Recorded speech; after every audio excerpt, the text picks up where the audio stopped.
The brain is a massive, it's a muscle. And because it's a muscle, we need to, exercise it on a regular basis. But don't mistake the content of the brain, which is the mind. The mind is like the software inside the brain. The brain is the mass computer. It's like the hardware. But just like any hardware, it needs to be stretched and exercised and updated in terms of cognitive activities. Like math is good. Doing a regular mathematic, because everything we do is driving is math. It's calculation, walking, running, and doing active sports. We use very strong math. The mind needs that.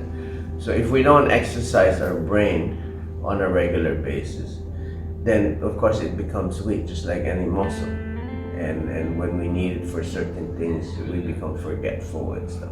That's why they say they have a lot of studies today that people who does not use their brain as much tend to develop Alzheimer's or what do you call this?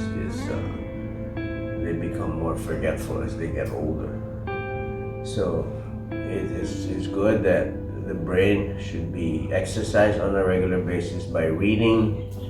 There are actually apps that you could use wherein your brain is challenged by doing comparative exercises, math.